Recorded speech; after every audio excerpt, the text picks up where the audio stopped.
Hello प्यारे बच्चों, जैसा कि हम इस सीरीज में कुछ वो टॉपिक्स कुछ वो कंटेंट कर रहे हैं जो आपको आज के ज़रूरत है। यानी अब आपका जेई मेन के लिए केवल और केवल आज को यदि हटा दे तो 10 दिन बचे हैं। Today is 13th। दूसरा, एक तो 10 दिन बचे हैं, आपको उसके लिए प्लान करना होगा। ज़्यादा से ज़्यादा आपको थ्योरी पोर्शन देखने हैं और कुछ जो टाइम बचते हैं कम से कम 3 to 4 आवर्स आपको न्यूमेरिकल्स और 6 to 7 आवर्स थ्योरेटिकल अप्रोच होना चाहिए इन लास्ट 10 डेज में। एक बात। दूसरी बात यह है कि अब जैसा कि आपका एडमिट कार्ड भी रिलीज हो चुका है, तो उस एडमिट कार्ड में आपके जो टाइम अलॉटेड आए हुए हैं, सपोज किसी बच्चे का फर्स्ट शिफ्ट आया है यानी 9 to 12, सेकंड शिफ्ट 3 to 6, जिस बच्चे का जो शिफ्ट आया है बच्चों, वो आप एकदम उस शिफ्ट से चिपक जाओ। उस शिफ्ट के अकॉर्डिंग आपकी मैक्सिमम एनर्जी होनी चाहिए। जैसे बच्चों किसी का सेकंड शिफ्ट आया है 3 to 6, तो उसके पास मैक्सिमम एनर्जी जो होनी चाहिए रीस्टोर्ड होनी चाहिए। जिस टाइम उसको नींद ना आए, वैसे मौसम है वैसा, तो वो ऐसा अपना रूटीन बनाए। भले वो 10 बजे सुबह उठे, कोई दिक्कत नहीं है, लेकिन उसकी जो एनर्जी है बच्चों 2 बजे, चलो 1 बजे से लेके 7 बजे तक एकदम हाईएस्ट होनी चाहिए।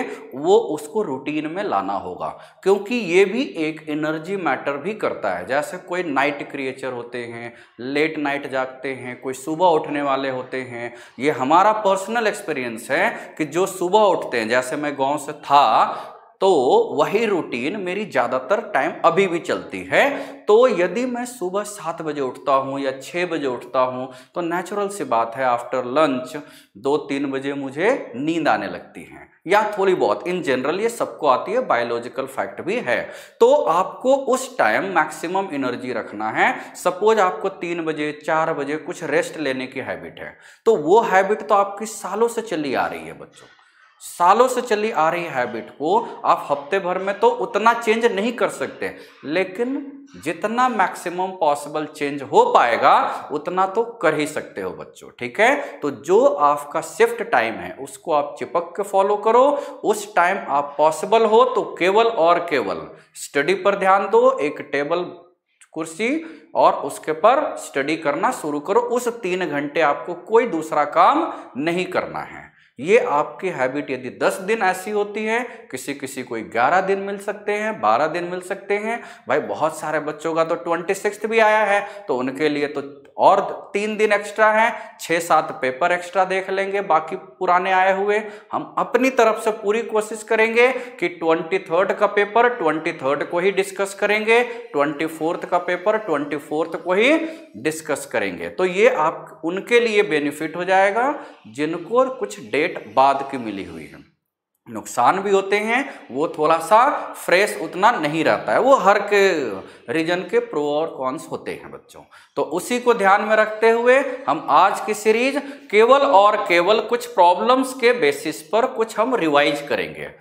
ज्यादा प्रॉब्लम्स नहीं है, कुछ ही प्रॉब्लम्स है, इसको आपको रिवाइज करना है, प्रॉब्लम्स बेस्ड थ्योरी वाइज। ठीक है बच्चों, ओके, तो लेट्स स्टार्ट। देखो, ये एक कोऑर्डिनेट ज्योमेट्री का क्वेश्चन है। ये क्वेश्चन ये दिया हुआ है, the equation of a straight line passing through 3,2 है, 3,2 से पास कर रहा है, and cutting an intercept of 2 units between the lines. तो अब देखो, जब लाइन्स दिए हुए हैं बच्चों, देखो यहां 2 लाइन्स दिए हुए हैं, 3x + 4y = 11 है और 3x + 4y = 1 है। तो देखो लाइन्स हम ले लेते हैं। ठीक है, लाइन्स गिवन क्या है? जब भी हम स्ट्रेट लाइन्स को देखते हैं तो हमें यह ध्यान देना है कि वो लाइन पैरेलल है या परपेंडिकुलर है। तो हमने देखा ये आ गया आपका पैरेलल लाइन का कंसेप्ट। ठीक है, ये पैरेलल लाइन है ना, ठीक, तो ये दोनों लाइंस पैरेलल है। तो पैरेलल लाइंस के बीच यानी हम यहां डायरेक्ट लिख लेते हैं, a1x + b1y + c1 = 0 और a2x + b2y + c2 = 0। इनके बीच परपेंडिकुलर डिस्टेंस क्या होता है भाई, दो पैरेलल लाइंस के बीच perpendicular distance C1 minus C2 upon root over a square plus b square, यही होता है ना, ये आपको ध्यान देना है। अब उसी को हमसे अभी नहीं पता पूछा या पूछा भी नहीं जा रहा है और पता भी नहीं है बच्चों कि परपेंडिकुलर डिस्टेंस क्यों निकाल रहे हैं, बस हम ट्रायल के लिए ये निकाल लेते हैं कि परपेंडिकुलर डिस्टेंस है ना, इनके perpendicular distance between the lines क्या हो जाएगा, है ना, बिटवीन द लाइंस। तो ये आपका आ जाएगा this is equal to C1 minus C2 upon root over a square plus b square, ठीक है। तो ये आपका आ जाएगा 12, अच्छा 12 आ रहा है या 10 आ रहा है, अच्छा 10 आ रहा है, तो 10 अपॉन 5 दैट इज 2, यानी ये आपका आ गया 2। क्वेश्चन में कह रहा है cutting an intercept of 2 units, यानी इंटरसेप्ट भी 2 ही यूनिट कट कर रहा है दो लाइंस के बीच। इसका मतलब जो लाइंस है, यानी जो दो लाइंस है बच्चों, ये दो लाइंस ये कैसे है, ये है और ये है, इनके बीच यदि ये वाला डिस्टेंस 2 है परपेंडिकुलर, और लाना भी कोई वैसा लाइन है जो इनको 2 यूनिट पर काट रहा है ना, इसका मतलब परपेंडिकुलर होना चाहिए ये। यदि क्वेश्चन में ये वाला 2 यूनिट नहीं दिया होता, इससे ज्यादा दिया होता, तो हमें दूसरा कंसेप्ट लेना होता, इस तरह का लाइन लेना होता, तो उसमें एंगल के कंसेप्ट से हम उस लाइन का स्लोप निकाल लेंगे, जैसा कि जेई एडवांस में आया था। ये जेई मेन रेंज का है, इसलिए डायरेक्ट परपेंडिकुलर ही पूछा गया, ये भी 2 है और डिस्टेंस भी 2 आ रहा है। इसका मतलब that is the given line, the required line, है ना, गिवन लाइन नहीं, the required line is perpendicular, required line is perpendicular to the given lines. तो जो लाइंस दिए हुए हैं उसके ये परपेंडिकुलर है, और पास किससे कर रहा है बच्चों, 3,2 से पास कर रहा है, तो 3,2 से हम पास करवा देंगे इसको, है ना। तो इसका मतलब इक्वेशन ऑफ लाइन क्या हो जाएगा, इक्वेशन ऑफ लाइन क्या हो जाएगा, ये is 3x plus 4y, 3x plus 4y के परपेंडिकुलर 4x माइनस 3y होगा, और प्लस के इज इक्वल टू 0। तो यहां से हमें k निकालने के लिए क्या करना होगा, पास कर रहा है 3,2 से, तो 3,2 से पास करवा लेंगे। तो ये आ रहा है आपका 12 माइनस 6 प्लस k, यानी k इज इक्वल टू आ गया -6, k आ गया -6, आया ना, देखो तो k -6 ही आ रहा है ना, 12 माइनस, हाँ, तो लाइन क्या आ गया, दैट इज लाइन का इक्वेशन आ गया आपका 4x माइनस 3y, और k आ गया -6 रख देते हैं, है ना। तो कौन सा ऑप्शन आ गया बच्चों, ये आ गया आपका 4x माइनस 3y माइनस 6, ये आ गया आपका ऑप्शन। आसान है ना। तो दो लाइन पैरेलल है तो उनके बीच shortest distance that is perpendicular distance आपको याद रखना है। ये एकदम फॉर्मूलेटिक है क्योंकि जेई मेन लेवल ले रहे हैं हम। जेई मेन लेवल में not more than 2 to 3 minute का ही कैलकुलेशन कंसेप्ट यूज होगा, इस वजह से ऐसा क्वेश्चन आएगा नहीं कि हम स्लोप वगैरह भी निकालेंगे। और फिर जैसे ये परपेंडिकुलर नहीं होता तो हमें कोई ऐसा लाइन लेना हो सकता था ना, यदि ये वाला लाइन होता, ये लाइन होता तो हमें ये दिया रहता कुछ डिस्टेंस, है ना। तो हमें ये तो पता है 2, यहां से थीटा निकालेंगे और स्लोप m ले लेंगे, क्योंकि इस पिर यानी पर्पल कलर वाले लाइन का तो स्लोप पता है, ठीक है, याद रहेगा। उस तरीके से हम निकाल लेंगे। तो हम इसमें अच्छे क्वेश्चन का कलेक्शन कर रहे हैं। उम्मीद है बच्चों ये आपको अच्छे से समझ में आ गया है, ठीक है। नाउ अब आगे देखते हैं। ये है कैलकुलस का। The area bounded y is equal to x into e to the power mod x। x into and the lines mod x is equal to 1 और y इज इक्वल टू 0। तो हमें इसी दोनों से करना है। y is equal to x e to the power mod x है ना। This is equal to x लेना है -1 से +1। इसका मतलब क्या है बच्चों, x इज इक्वल टू ±1। तो -1 से 0 ले लेते हैं। -1 से यदि हम 0 ले लिए तो क्या आ जाएगा, ये आ जाएगा x e to the power -x और 0 से 1 ले लेते हैं तो ये आ जाएगा x e to the power x आ जाएगा ना। ये आपका आ गया। अब दोनों तो सेम ही जैसा है तो निकाल सकते हो। सो रिक्वायर्ड एरिया ये सब में ना हमें जरूरत ग्राफ की नहीं होती है बच्चों।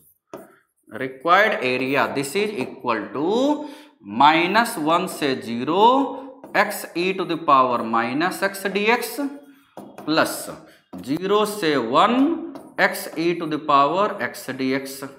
ठीक है, और एक निगेटिव आएगा हम उसको मॉड ले लेंगे तो ये -1 से 0 है, ये देख लेना होगा। ठीक है, तो जो भी आएगा हम मॉडुलस अलग अलग ले लेंगे, है ना। ये ध्यान देते हैं, जरूरत नहीं है। देखो ग्राफ बनाते हैं तो हमें पता चल जाता है कि which one is above x axis, तो हमें आइडिया होता है। ग्राफ नहीं भी फॉर्म करके हम आंसर ला सकते हैं। तो देखो यहां से ये इंटीग्रेशन बाय पार्ट्स ना, आपको याद है बाय पार्ट्स, ये u ले लिया, ये v ले लिया। उसी तरह इसमें भी u और v ले लेंगे तो u e to the power -x into -1 minus x का differentiation 1 e to the power minus plus और फिर पूरे का इंटीग्रेशन, यानी फिर से माइनस आ गया यहाँ पर, फिर हम माइनस कर दिए और ये आ गया आपका e to the power -x। Direct कर दे रहे हैं बच्चों। ठीक है, ये आया है। अब -1 से 0 हम रख लेंगे और प्लस ये है, यहाँ मॉडुलस की बात चल रही थी वो हम मॉड निकाल लिए। अब सेम वही x e to the power x minus e to the power x plus c तो लिखने की जरूरत है नहीं। अब देखो x के जगह पर 0 रख लेंगे। सो क्या हो जाएगा, एरिया इज इक्वल टू 0 रख लोगे तो 0 माइनस ऑफ माइनस, यानी ये -1 आ गया माइनस। अब x के जगह पर -1 रख लिए तो ये आ गया प्लस, ये आ गया माइनस, यानी ये आ गया 1 और ये यानी ये 0 आ गया, है ना। और प्लस दूसरा वाला उसी तरीके से 1 रख लिए तो e माइनस ई 0 और 0 रख लिए तो ये आ गया 1, यानी यहां से आ गया 2 स्क्वायर यूनिट। आसान है, 2 स्क्वायर यूनिट। यानी आपको कुछ नहीं करना है, केवल और केवल जो दिया हुआ है वो ध्यान दे देना है। ठीक है, वैसे एरिया का कंसेप्ट क्या होता है, area is equal to y1 minus y2 dx from x1 to x2, है ना। स्टार लगा इसलिए देना है क्योंकि हमें y1 माइनस y2 ये देखना है कि y1 माइनस y2 एक ही जगह कट कर रहे हैं, यानी x एक्सिस को, या y1 y2 एक दूसरे को। ठीक है, तो अलग अलग में रेंज में आ जाएगा। क्लियर है बच्चों, ये आपका बहुत ही आसान एरिया का क्वेश्चन था। अब आगे बढ़ते हैं। देखो ये दिया हुआ है कैलकुलस का ही कि यदि कोई फंक्शन मैक्सिमम है या मिनिमम है तो जरूरी नहीं है कि उस फंक्शन का कंटिन्यूएशन होना या डिफरेंशिएबल होना। विदाउट यूजिंग डेरिवेटिव भी हमें मैक्सिमा मिनिमा निकालना होता है बच्चों। ठीक है, जैसे यदि हम ये कोई फंक्शन ले तो यहां से क्या आ रहा है कि दिस फंक्शन इज मैक्सिमम, है ना, at x is equal to a ले लेते हैं। ठीक है, ये है आपका a, तो ये वाला x is equal to a पर मैक्सिमा है ना, तो fx इज मैक्सिमम। जबकि देखने से क्या लग रहा है, ये तो डिसकंटिन्यूअस है, यहां पर हम ब्रेक कर दिए हैं। ठीक है, fx is maximum if and only if f of a जो होगा बच्चों, ये f ऑफ a प्लस से ज्यादा होगा या इक्वल, या f ऑफ a जो होगा ये f ऑफ a माइनस से ज्यादा होगा या इक्वल होगा। याद रहेगा, ये आपको दो चीज ध्यान देना है, fx इज मैक्सिमम, ये क्लियर है। याद रहेगा कि नहीं याद रहेगा, ये आपको अच्छे से ध्यान देना है। नाउ मिनिमा के लिए सेम उल्टा है ना, फॉर मिनिमा यदि इस तरह का केस होगा तो ये देखने से ही मिनिमा लग रहा है ना, तो for minima f x is minimum, f x is minimum at x is equal to a if and only if, if and only if. Minimum नीचे लग रहा है ना, सबसे नीचे यही है, तो एफ ऑफ ए जो होगा वो less than equal to f of a plus, या एफ ऑफ ए जो होगा less than equal to f of a minus. मतलब ये उनके लिए है जो डिसकंटिन्यूअस फंक्शन है, फॉर डिसकंटिन्यूअस फंक्शन। कंटिन्यूअस या डिफरेंशिएबल के लिए तो आपको याद ही है बच्चों, है ना। कंटिन्यूअस डिफरेंशिएबल के लिए तो मैक्सिमा मिनिमा जब करते हैं तो हम क्या करते हैं, डिफरेंशिएशन इक्वल टू 0 और double derivative positive provided triple derivative no comments. तो डबल डेरिवेटिव पॉजिटिव तो मिनिमा, नेगेटिव तो मैक्सिमा, यही होता है ना। ये मैक्सिमा मिनिमा में आपको पता है। यहां पर अलग अलग दिया, हम ये नहीं कह सकते कि फंक्शन कंटिन्यूअस है या नहीं है, वो सारा तो देखो क्वेश्चन में एफ एक्स दे रखा है ना। क्वेश्चन में एफ एक्स क्या दे रखा है कि as f x has minimum, है ना, minimum value, has minimum value at x is equal to 1, at x is equal to 1, that is यहां पर मिनिमम के लिए तो ये वाला केस है ना, तो f of a is less than equal to f of a plus, या f of a less than equal to f of a minus. तो एफ ऑफ ए यहां x के जगह पर तो 1 है ना, इस मतलब a के जगह पर, तो f of 1 is less than equal to f of 1 plus, या f of 1 is less than equal to f of 1 minus. तो एफ ऑफ 1 देखो, एफ ऑफ 1 क्या हो जाएगा, एफ ऑफ 1 तो ये है ना बच्चों, ये ध्यान देना है, ये है यहां पर, ये एफ ऑफ 1 है ना, एफ ऑफ 1 है 2 और यही एफ ऑफ 1 प्लस भी है, और यहां से है F of 1 minus. F of 1 minus क्या है, x के जगह पर 1 रख देना है, तो साइन इनवर्स अल्फा प्लस 1, यही है ना, तो वहां से निकाल लेंगे। तो एफ ऑफ 1 यानी 2 is less than equal to 2, ये तो जरूरत है नहीं, यानी इसकी नो नीड, है ना, इसकी नो नीड। अब ये देख लेते हैं एफ ऑफ 1, ये आ रहा है एफ ऑफ 1 यानी 2 less than equal to f of 1 minus, यानी 1 प्लस साइन इनवर्स अल्फा, है ना। तो यहां से आपका क्या आ गया, साइन इनवर्स अल्फा जो है this is greater than equal to 1 ना। अब साइन इनवर्स एक्स का रेंज याद है, -π/2 से +π/2 होता है, तो यहां से alpha is equal to, then the value of alpha is greater than equal to sine 1, है ना, and but less than equal to, केवल 1 तो होगा ही, है ना, तो अल्फा साइन 1 और 1 के बीच में होगा।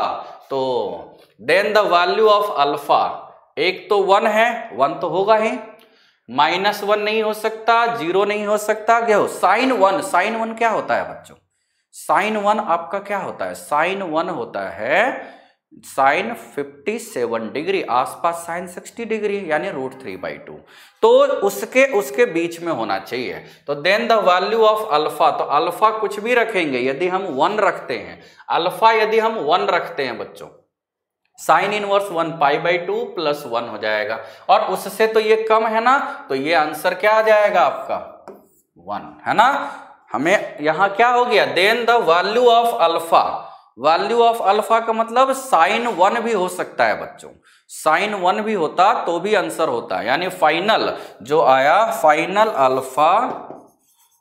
अल्फा बिलोंग्स टू साइन 1 से केवल 1 आया है ना, ये ध्यान देना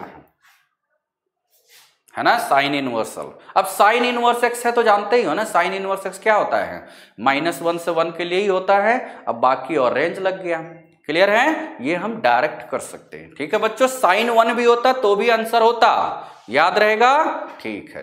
अब आगे बढ़ते हैं ना, तो इस तरीके से बहुत सारे बच्चे क्या जानते हैं ना कि यदि फंक्शन डिफरेंशिएबल हुआ तो ही मैक्सिमा मिनिमा होता है, लेकिन यदि नॉट कंटिन्यूअस यानी डिसकंटिन्यूअस भी हुआ तो भी मैक्सिमा मिनिमा होता है। ठीक है, याद रहेगा, ओके। नाउ अब देखो, ये है सीक्वेंस एंड सीरीज का क्वेश्चन में क्या है, the last common term of the sequence. ये 100 टर्म्स है और ये भी 100 टर्म्स है। ठीक, यहां पर जो सीक्वेंस दे रखा है बच्चों, 1 है, 11 है, 21 है, 31 है एंड सो ऑन, यानी कॉमन डिफरेंस है आपका 10। कॉमन डिफरेंस क्या है, 10। दूसरा वाला जो दे रखा है अच्छा, 31, 36, 41, 46, ये जो एपी दे रखा है इसका कॉमन डिफरेंस है 5। इसका कॉमन डिफरेंस है 5, तो इसका है 10, इसका है 5, याद रहेगा ना। जब भी कॉमन टर्म्स लेने होंगे तो हमें एक तो टर्म्स ध्यान देने हैं। तो देखो फर्स्ट टर्म क्या आ रहा है,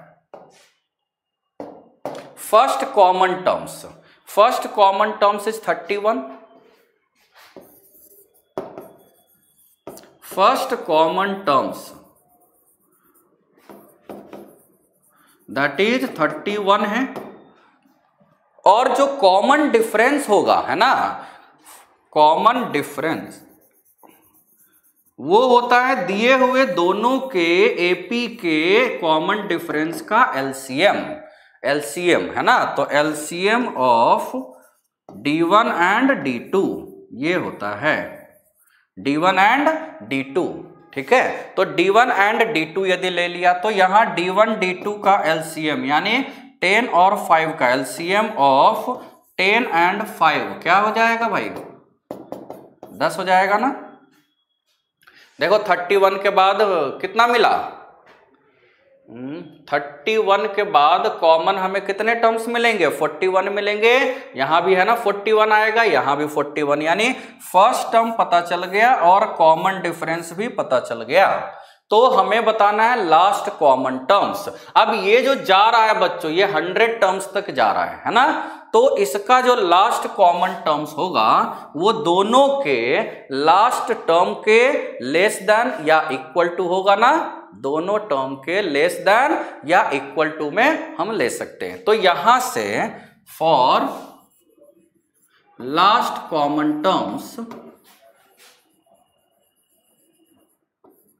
ये हमें ध्यान देना है। ठीक है, मतलब ये पूछा जाता कितने नंबर ऑफ कॉमन टर्म्स होते हैं, तो हमें ये ध्यान देना है कि n दोनों का हम निकाल लेंगे कॉमन। a पता है ये है, यानी for last common terms we have क्या क्या हो जाएगा, वी हैव क्या क्या हो गया, यहां 31 आ गया फर्स्ट, फिर 41 है, फिर 51 है एंड सो ऑन, यही है ना। तो लास्ट कॉमन टर्म्स क्या होगा, है ना, 10-10 ऐड करते रहेंगे, तो 10-10 ऐड, ये देखो ये 100 टर्म्स हैं।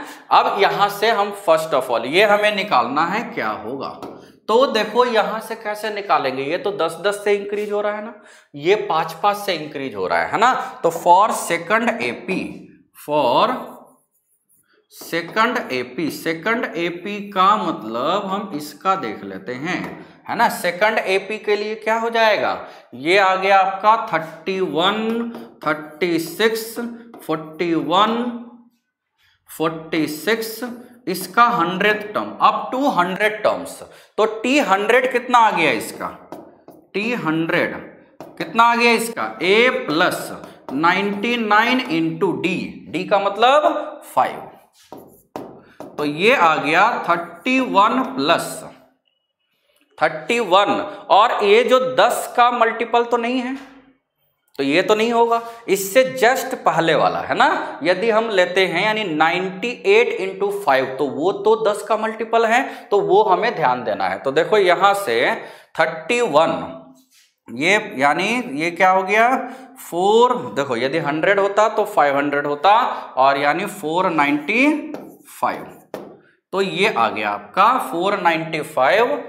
और ये आ गया हमारे पास लास्ट, यदि 100 टर्म्स तक हम बात करें तो ये आ गया हमारे पास 526, ये आया, यानी इस तरीके से जा रहा है ना। But this is not last term of required progression. Required जो है, रिक्वायर्ड सीरीज क्यों नहीं है भाई? देखो रिक्वायर्ड सीरीज का हमारे पास कॉमन डिफरेंस क्या है 10 है ना, तो रिक्वायर्ड सीरीज का कॉमन डिफरेंस 10 है और यहां है 5, तो हम जस्ट इसके नीचे वाला यानी 98 इंटू 5 कर लेते हैं। तो सो लास्ट टर्म्स डायरेक्ट हम लिख सकते हैं ना, दैट इज लास्ट टर्म, इसके जस्ट फर्स्ट वाला लास्ट टर्म हो जाएगा, यानी 526 माइनस 5 दैट इज 521 हो जाएगा ना। तो ये आ गया आपका लास्ट टर्म। इसमें तो देखो सारे हैं बच्चों, इसमें तो सारे हैं, 521 भी है ना, ये सारे इसमें है, 100 टर्म्स है ना, और 10-10 का गैप है, तो बहुत सारे 1000 तक ऐड होंगे उसमें, तो वो हमें ध्यान देना है। क्लियर है? तो ये लास्ट टर्म आपका 521 हो गया।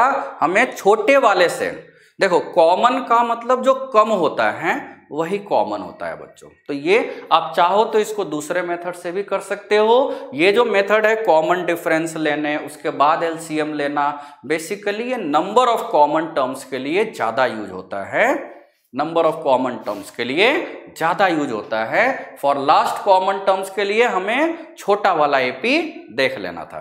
क्लियर है? ओके, अब देखो इसको आगे कर लेते हैं। द नंबर फॉर्म, अब इसमें क्या है ना, मैंने इंटीजर बेस्ड क्वेश्चन रखे हैं, जो इंटीजर बेस्ड भी बहुत अच्छे से प्रैक्टिस करना है। तो now it's good to see this.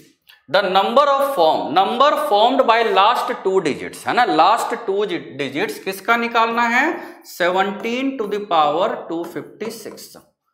Last 2 digit में हमें यह ध्यान देना है बच्चों, जो पावर है ना उसको नहीं ध्यान देते, जो बेस है वो 10 का मल्टीपल +1 हो या 10 का मल्टीपल -1 हो, बहुत अच्छा होता है। हो जाए तो बहुत अच्छी बात है, नहीं हो तो हम +2, 3 से भी काम कभी कभी चला लेते हैं। ठीक है, अब देखो 17 में तो ऐसा नहीं लग रहा है, तो अब क्या लग रहा है? 17 का स्क्वायर क्या होता है? 17 का स्क्वायर 289 ना, उसमें तो लग रहा है 10, इसका मतलब इसको आपने लिख दिया 289 का पावर कितना? 128 ना, तो दैट इज 290 - 1 का पावर 128 है ना। अब ये बाइनोमियल हो गया, एक्सपेंड कर देते हैं, तो इसका बाइनोमियल एक्सपेंशन में क्या आ जाएगा? 128 C0 290 का पावर 128 ना, माइनस 128 C1 290 का पावर 127 होगा ना। इस तरीके से चलते जाएंगे, चलते जा रहे हैं, देखो चलते जा रहे हैं। लास्ट वाला भी पॉजिटिव होगा, यानी लास्ट के पहले वाला माइनस होगा ना, ये लास्ट के पहले, यानी 128 C 127 इंटू 290 और प्लस 128 C 128, यही होगा ना लास्ट। बाइनोमियल आपको आता है ना, ये हमने कर दिया। सो दैट इज 17 का पावर 256, इसको क्या लिख लिया? देखो देखो बच्चों एकदम गौर से देखो, ये है 290 का पावर 128, यानी 00019 मतलब 128 टाइम्स, ये तो आएगा है। यहां तक सारा का सारा ये 100 का मल्टीपल आएगा, क्योंकि यहां पर भी देखो 290 का पावर 2 है इसके पहले, इसीलिए तो ये आ गया 100 के ले लेते हैं, और माइनस ये आ गया 128 इंटू 290 और प्लस 1 ले लिया। हमें तो लास्ट 2 डिजिट चाहिए, तो यदि लास्ट 2 डिजिट 00 है तो हमें ऐड करने की जरूरत है नहीं किसी के साथ, इसीलिए हमने लिखा है ये। तो ये 100 के आ गया, के इंटीजर है।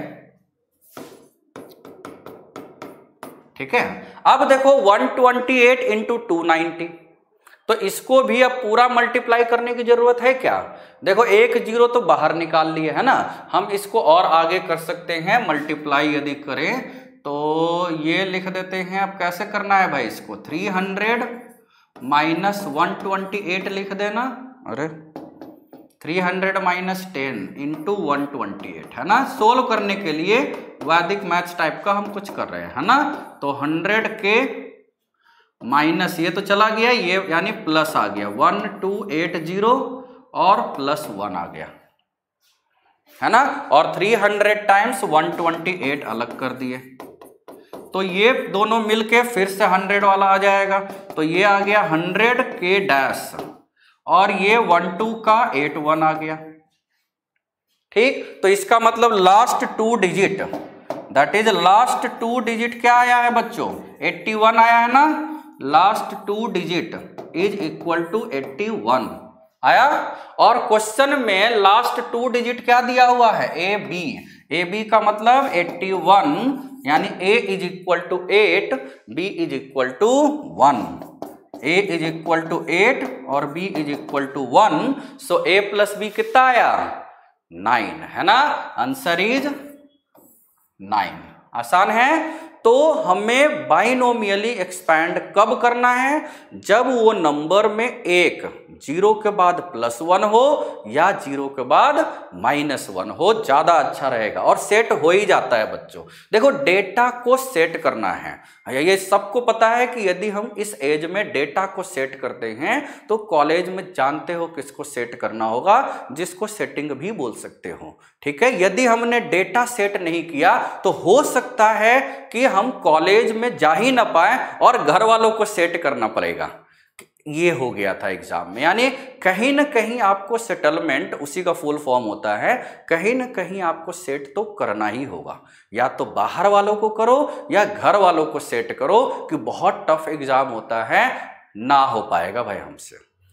ऐसा जो भी और भी बहुत सारे एक्सक्यूजेज होते हैं, स्टैंडर्ड एक्सक्यूजेज। एग्जाम नजदीक आ गया है तो उसका भी नॉलेज आपके पास होना चाहिए कि क्या क्या स्टैंडर्ड एक्सक्यूजेज हैं जो हम बोल सकते हैं और जिसकी वजह से हम क्विट कर जाएंगे और कोई हम पर उंगली नहीं उठाएगा। ठीक है, वो भी एक एक्सक्यूजेज है बच्चों। अब देखो आगे और क्वेश्चन लेते हैं।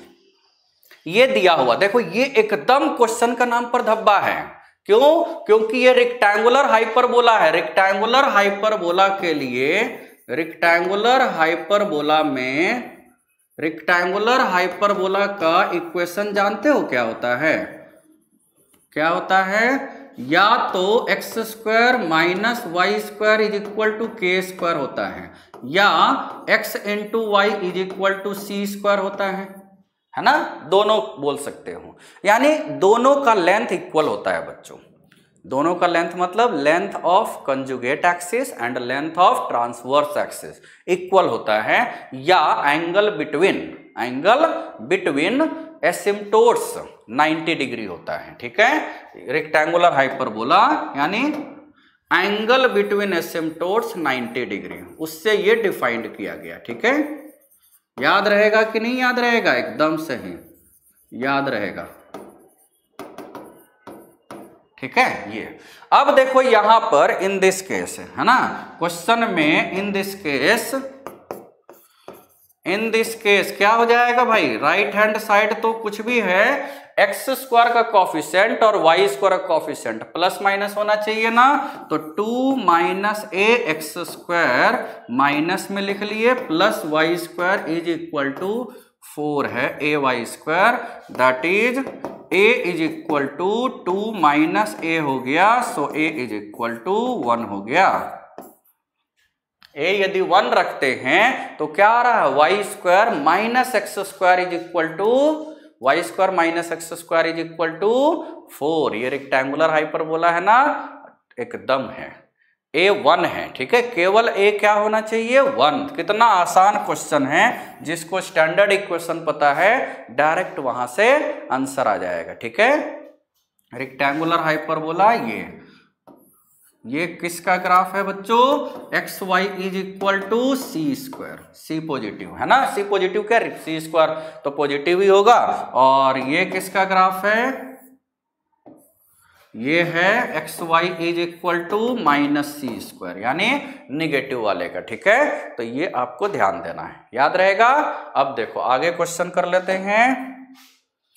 ये है डेफिनिट इंटीग्रेशन में आपको एक प्रॉपर्टीज होता है, वैसे हो भी सकता है नहीं भी हो सकता है, कि यदि किसी क्वेश्चन में माइनस ए से प्लस ए देखते हो, माइनस ए से प्लस ए देखते हो, तो ऑड इवन का कंसेप्ट याद रखना होगा। ठीक है, जैसे कंसेप्ट क्या है, ये अभी किसी भी बैच हमारे दोनों में नहीं हुआ है इसलिए बता दे रहे हैं। माइनस ए से plus a f x d x है बच्चों। ठीक है, तो this is equal to 2 times 0 से ए होगा एफ एक्स डी एक्स। यदि एफ एक्स इवन है तो और भी इसके अच्छे अच्छे प्रॉपर्टीज होते हैं,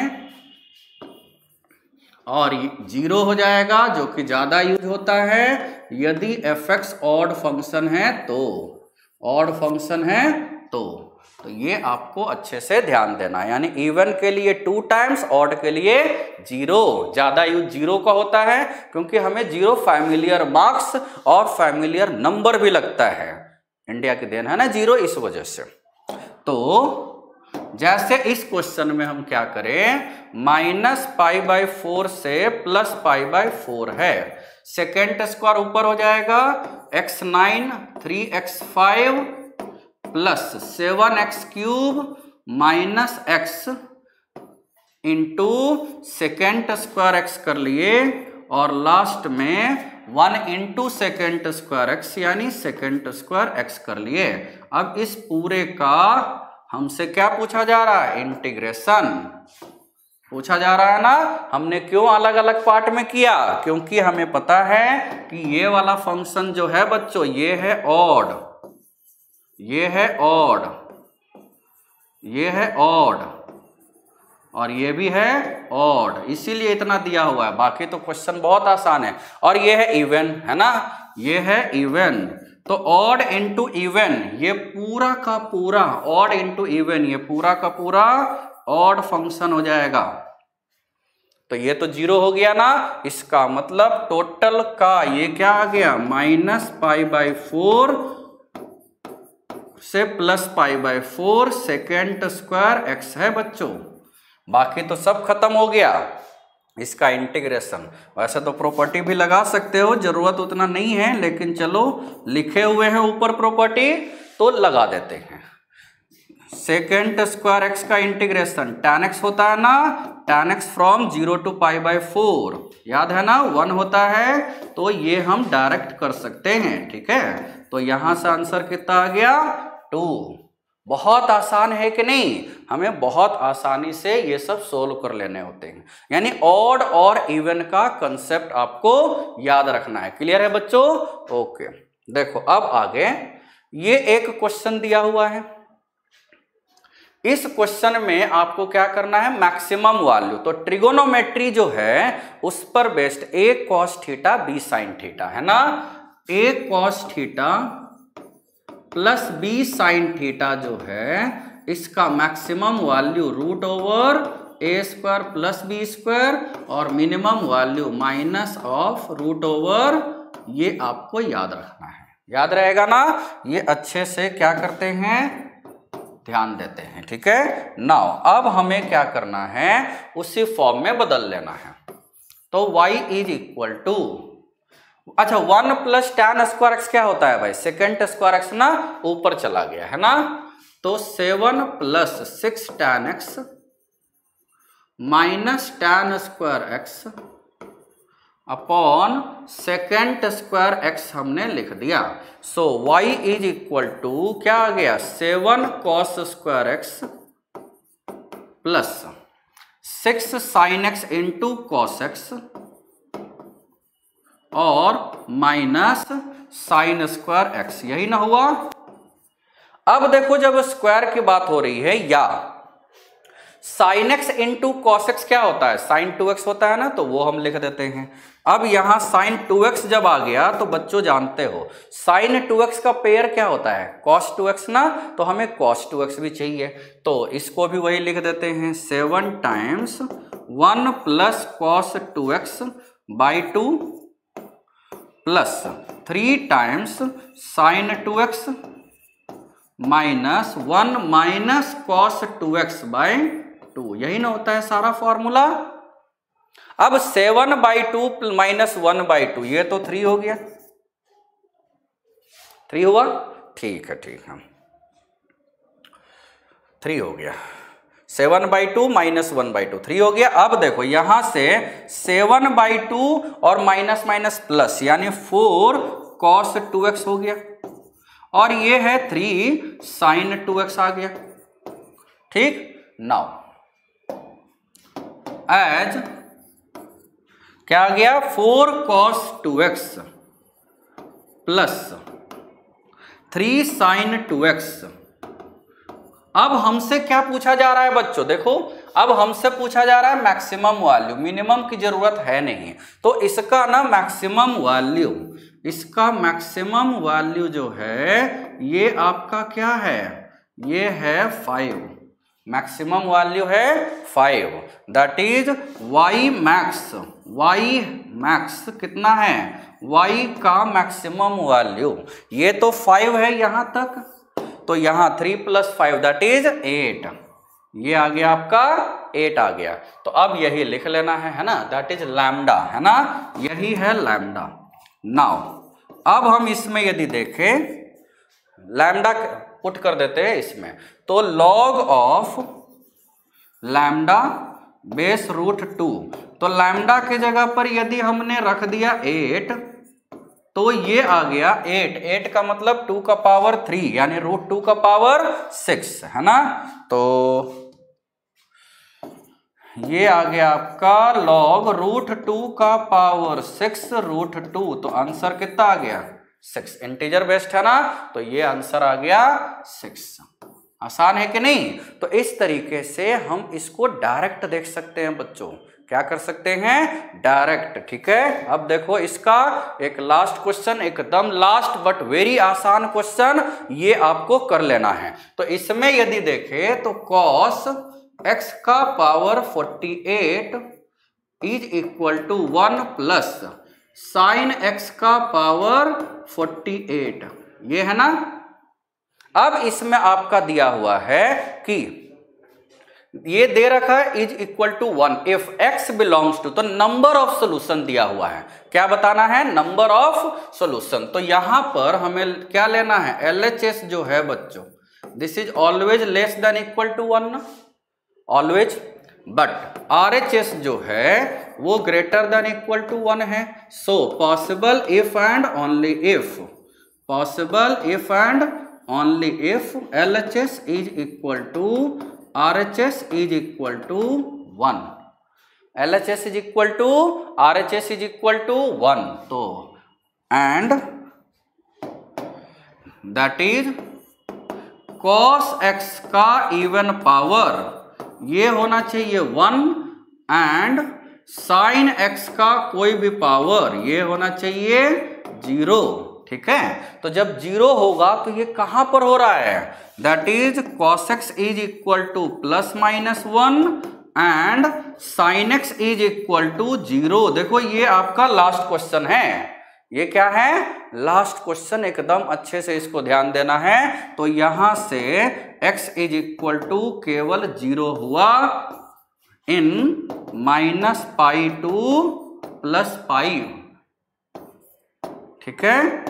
लेकिन यहां पर देखो ये ओपन इंटरवल है ना, तो हमने यहां क्लोज्ड इंटरवल लिख दिया है, लिखना क्या था, ओपन इंटरवल, यानी नंबर ऑफ सॉल्यूशन यदि क्लोज्ड इंटरवल होता तो हमारे पास नंबर ऑफ सॉल्यूशन 3 होते हैं, ओपन इंटरवल है that is 1, that is the number of solution, है ना, तो नंबर ऑफ सॉल्यूशन इज